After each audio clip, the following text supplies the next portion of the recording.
Hey guys, Jim McGann here reading Harry Potter and the Chamber of... No.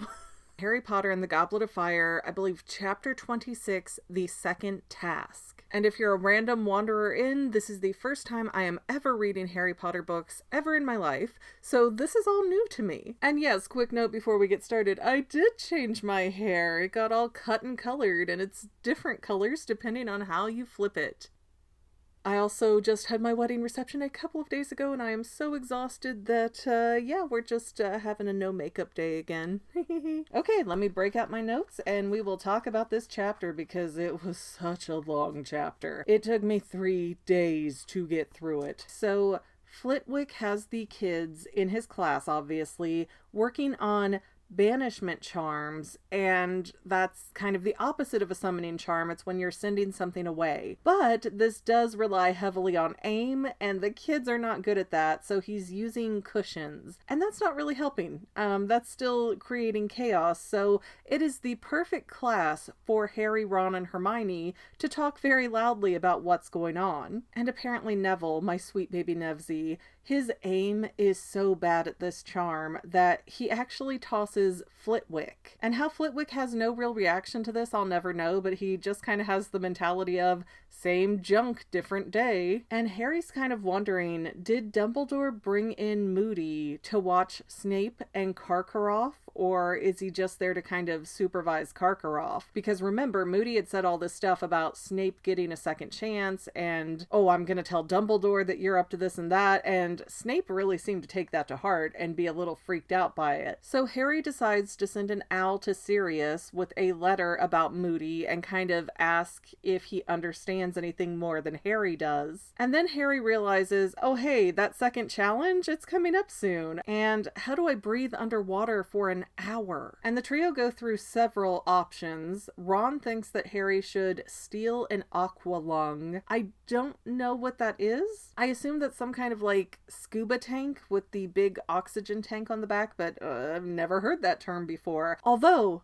side note, a lot of people over the years have commented to me that, hey, how come you didn't talk about like this specific passage? Or how come you didn't think A, B, and C were so bad? Because the way I read it, it was really bad. And I'm just like, that didn't come off that way to me. I found out there are multiple different versions of the Harry Potter books. And apparently the Scholastic's version, which is the one I read the first, I want to say 2 books out of, is known as the Muggle version. And I have noticed in these very large artistically printed books that they use a lot of vocabulary that I don't recognize as a native to Ohio. So I think these illustrated versions are the other versions, the wizarding versions, which means the first 2 books that I read were not giving me the full picture of things, and they were really mellowed out for US children audiences who have way higher standards for what can be marketed to them. So that might explain a few of my opinions earlier on. I can't be sure, and I unfortunately don't have the time to go back. If I had the time for Harry Potter stuff, I would finish this book in much more diligent time frames. Let me see. I've started this, I think, April 2021. Yes, April 25th, 2021 is when I started reading Goblet of Fire. And it is right now, July 11th, 2024. And I'm still at it. Anyways, another option they talk about is transfiguring into a submarine. And they realize, oh, you have to be like a 5th or 6th year student before you can start learning human transfiguration, so that's not gonna work. And the kids kind of settle on, it has to be a charm. Like, that is the best, most effective thing that Harry can get. But they couldn't find one that would help Harry breathe underwater, not even in the restricted section of the library, or with the help of Madame Pince, the librarian. So time is quickly dwindling away, and a few days before the second task, Sirius has an owl that gets delivered, and it just says, send the date of the next Hogsmeade weekend. So Harry does, that owl's gone, we don't need to think about Sirius anymore. Then it's time for the kids to go to Care of Magical Creatures, and Hagrid has given up on these Scroots, and he's captured 2 unicorn foals, and I guess a baby unicorn is pure gold at birth with no horn, and then they turn silver around 2 years old, and they get their horns around 4, and they are white at 7 years old. But when they're younger, they really don't mind the boys as much, so Hagrid can safely have all the kids interact with the baby unicorns. And they kind of question Hagrid's motives for continuing with the unicorn lessons, and they don't know if it's because the Scroots were hurting other people and hurting themselves, or if it's because he was just trying to finally get in the kids' favor. But Hagrid has such big boomer energy, doesn't he? He's just like, well, I like the Scroots, so surely everyone else will too. No Haggy, no Hagman. And now it's right before the challenge, and Harry still doesn't have a solution for how to breathe air underwater. And they even talk about being an animagus, like a fish or a frog, but it takes years to hone that skill, and you have to register it with the Ministry of Magic so that you can't abuse your shapeshifting. Which again seems really weird that Peter Pettigrew was able to sneak away as a rat for so many years then. Especially since Ron's dad, Arthur Weasley, worked in the Ministry of Magic. Wouldn't he go, hey, that family rat we have sure does match this description of Peter Pettigrew. He's even missing a toe. Nah, not Arthur Weasley. But Harry is finding that no books are helpful. And this is not him alone. Ron is trying to help, Hermione is trying to help, and eventually those two get called away to go to McGonagall's office. And we never find out why, but we will in a minute, because on the day of the next task, it's tourney day, Dobby wakes up Harry, who has overslept. And he has 10 minutes until the task. And Harry's like, no, I don't know how to breathe underwater, so I'm not going to do it. Just forget it. I quit. And Dobby's like, but they took your Wheezy. And Harry's like, my what? And Dobby's like pointing at his sweater from Molly Weasley going, they took your Wheezy. Like, you mean Ron Weasley? Oh no. And Harry tears off to just barely make it to the starting location in time for the second task. But before Harry takes off, Dobby tells him that he's found a way for Harry to breathe underwater because Dobby hears people talking when he's going through the rooms, and they were saying that it was going to be an underwater challenge where people were stolen and they'd basically drown if they weren't saved within that hour. So Dobby, completely saving the day here, gives Harry gillyweed, which are these slimy green rat tail looking things, and Harry just shoves it in his pocket and goes, doesn't put on a bathing suit, nothing, just takes off in his robes. And they don't specify, but I imagine it's his pajamas too. And like I said, Harry barely makes it to the judges table before they're getting started, and he notices that Percy is at the judges table instead of Crouch. And that seemed really, really odd because Crouch can go hunting around through Snape's closet at night, but he can't show up to do his formal duties as the minister of whatever.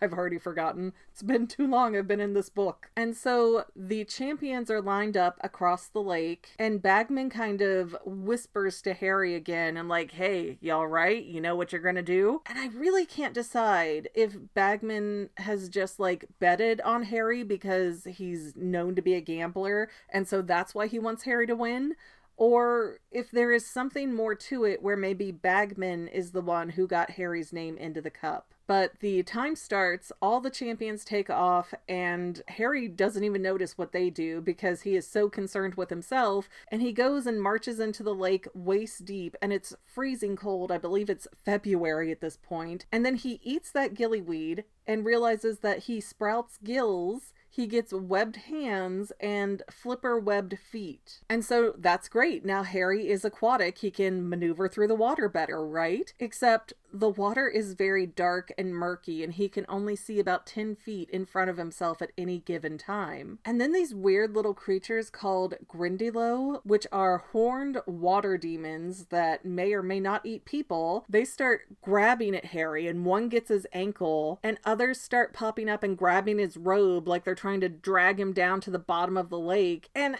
why would Harry wear his robe into the water? I get it's cold and all, but you want the least restrictive clothing possible. And apparently only Victor Crumb was there in an appropriate bathing suit. And that dude is from like Russia. You know they aren't swimming regularly up there. It's so cold. How could that guy plan ahead and have swim trunks, but nobody else could manage? I'm sorry, this particular point of the Grindylows being able to grab his robe, that's on Harry. You do not get into the lake based on whether or not the other kids are laughing at you. This is an athletic event. tournament, you get in there to win. Drop down to your drawers and jump in if you have to. And don't tell me I'm being crazy for a high school kid, because I have seen kids in track and cross country that are running so fast that they literally pee all over themselves. And when the other kids make fun of them, they're like, yeah, but I blew you away, didn't I? So the fact that Harry is not a sportsman whatsoever is really showing here. And while these Grindylows are harassing Harry and he doesn't know like what his fate is with them, do they eat people? Do they harm people? Like, what are they doing? He tries to pull out his wand and do some magic, but he finds out his wand doesn't really work right underwater,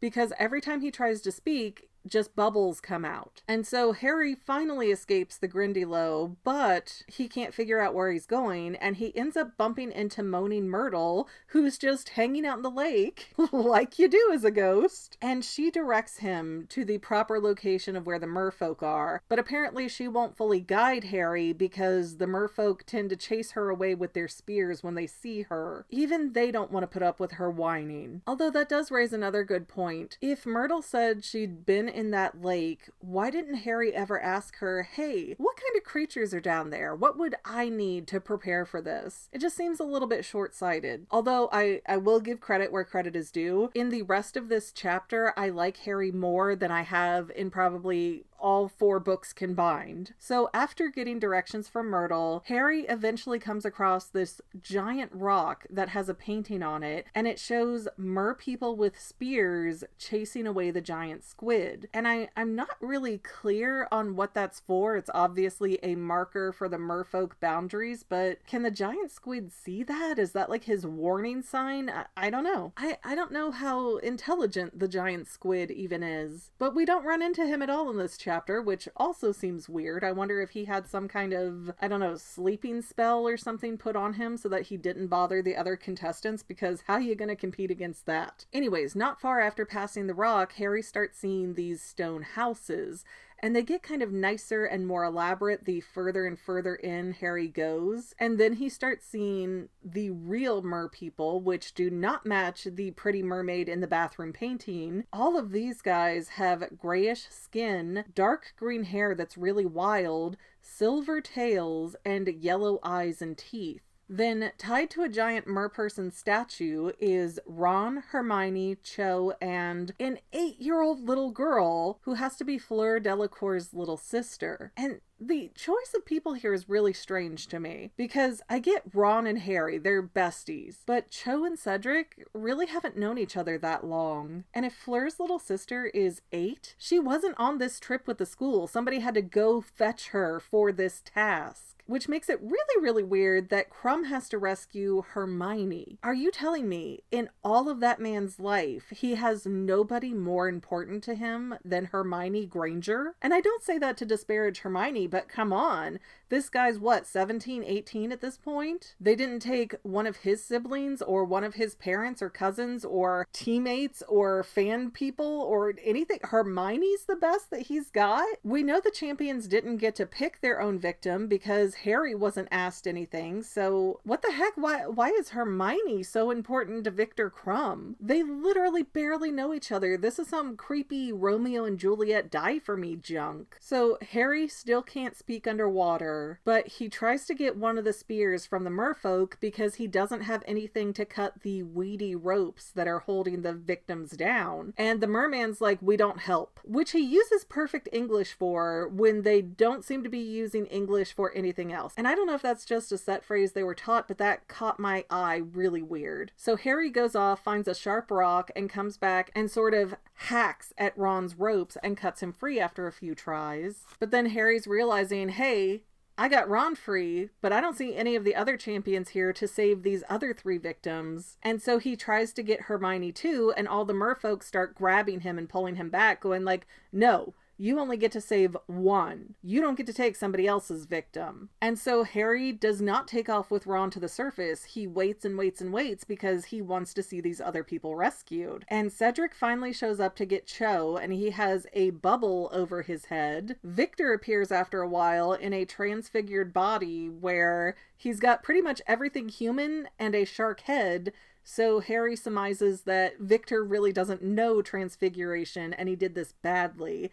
And Victor's also trying to like bite through the seaweed ropes. And Harry kind of punches him on the arm and goes, "Here, take this rock before you kill Hermione." You know, in bubble language, of course. And so then Victor takes Hermione and zooms up to the top. But time is ticking and Fleur Delacour never shows up. And I'm really, really confused at this point because how is it you have to be 17 to join the TriWizard Tournament, but you can be a hostage that can drown in this tournament at 8 years old? Did any of these minor students have permission to participate in this life and death situation? I don't think they did, because I can't imagine Hermione's parents, the dentists, saying, "Yeah, cool, just doesn't seem like a thing a normal human would do." But so time is running out, Fleur is nowhere to be seen, and Harry's like, "I'm not going to leave this little girl here." So he starts to go after her, the merfolk start to go after him, and he pulls out his wand and kind of scares them away with that because they don't really understand magic. So the merfolk scatter, Harry gets the little sister free, and he's having a really hard time swimming up to the surface with two bodies, both that seem to be in full robes as well, so that's extra stuff to get wet and drag you down. I don't know who dressed these kids for this event, but they were all stupid. And Harry starts losing his gills and his webbed hands and feet, and it's making it harder and harder, and he's about 10 feet from the surface when he's literally drowning and dragging water into his lungs, but he does make it to the top, and Ron and the little sister make it to the top. Everybody's fine, and a bunch of the merfolk start popping up to the top, about 20 of them, I believe they said, but they're smiling. They're not acting like they're about to drag people to the bottom of the lake, which Harry was very worried about for a minute there. And they're still in the water, but Ron is waking up now, and he's like, "Harry, you didn't believe what they said in that song, did you?" And Harry's like, "Yeah, I did, because that's all the information I had to go on." And Ron's going, "Oh, that was just to make sure that you hurried and got this done within an hour. Dumbledore wouldn't have let anybody drown." And it's like, again, okay, glad to hear that in a way, but this is a tournament that is so dangerous that you have to sign a waiver, and students have passed away in the past. So why would any of the champions believe that it was some bluff? So little sister Ron and Harry get back to the shore, and Percy is just so elated that Ron is safe that he goes running out there. So it feels like Percy also was not privy that this was all staged. Like, if Dumbledore was using some kind of safety net to save the kids from drowning down there, he was not telling anybody apparently, because Percy is really worried. And then Fleur is also freaking out because she had been attacked by Grindylow, and I'm assuming that she couldn't go back down under the water once she surfaced, so she wasn't able to save her sister Gabrielle. And Fleur also really seemed to think that her sister was gonna die because of this. So I wonder what Ron was told and if that was the truth, or if that was more like, hey, we gotta say this to Ron so that he'll actually do it because he's a coward. Not that he shouldn't be with this type of an event, but still, Ron seems to be the only person that knew Dumbledore wouldn't let them die down in the water. Everyone else seems to think this is really legit. Even his brother Percy, who is one of the judges and part of the Ministry of Magic. Yeah, something doesn't add up here. And Hermione starts talking to Harry and telling him that he took more than an hour to get the task done, which isn't good because they only had the hour time limit. But after speaking to Merchieftainess Mercus, Dumbledore gets told of how the champions behaved underwater, and they calculate the score for the champions as follows. Fleur, who also used a bubblehead charm, got 25 out of 50 points because she didn't complete the task. And Fleur's even like, I deserve 0 points, honestly. So I don't think she's upset with the scoring whatsoever. She's just happy to have Gabrielle back. Cedric surfaced 1 minute late, so he gets 47 out of 50 points. Crumb came up a few minutes after Cedric, but he also saved his victim, so he gets 40 out of 50 points. And Harry, for showing good moral fiber of not wanting to leave anybody behind, ends up getting 45 of 50 points. And most of the judges seem to want to give Harry all 50 points for this task, but Karkaroff won't have it. But still, 45 out of 50, that apparently leaves Harry tied for first place at this point. And the third and final task of the TriWizard Tournament is going to be set on June 24th, and the participants will be notified 1 month prior about what the task will be. I wonder if they even know, or if they're trying to figure it out at this point. But Harry's like, oh, whew, this is over, and next time I go to Hogsmeade, I'm gonna get socks for Dobby for every day of the year. And this is really the first chapter for me, or at least partial chapter for me, where Harry just wasn't like, oh poor me, I'm so special, I'm so wonderful, but he actually cared about these other victims. I know it's easy for him to care about Hermione because that's one of his closest friends next to Ron. And then there's Cho Chang, which Harry has a huge crush on, but he really doesn't know her that well. But Gabrielle, Floor's little sister, he didn't know her at all. He just knew this is a little girl, and if I don't save her, she might die. So mad respect for that, and I really like that Dobby is finally being seen as an asset, as a friend, as a good guy, and not this annoying little thing that Harry has to get around when he shows up. I really appreciate that Harry acknowledges that Dobby deserves a reward for all the help he gave him in the 11th hour. Anyways, again, this chapter has been exceedingly long. My hands are tired from holding my notebook up, and I'm gonna let you go. I will hopefully get more chapters filmed in the not too distant future, but I've been saying that for years, and I only have, if you can see my little ribbon here, I only have about a quarter of the book left. It's just getting through it when these chapters are getting so long and dense and tiresome. But I promise I will do my best, and you guys keep leaving me comments of, hey, when's the next thing coming out? Because that helps to keep me accountable here. Anyways, thank you again for watching. You have been listening to McGann ramble on like a crazy person. Don't forget to like, subscribe, comment, share. All of that good stuff is free for you and really helps me out. And other than that, we will see you next time, Fanily members. Bye! If you had fun watching today's video, don't forget to subscribe so that you can see more, and let us know in the comments what other videos you might want to see in the future. Also, don't forget to check out our other channel, The Fangirl, where we talk about all kinds of movies, TV shows, and even books and comics. But viewer discretion is advised. See you next time, Fanily members!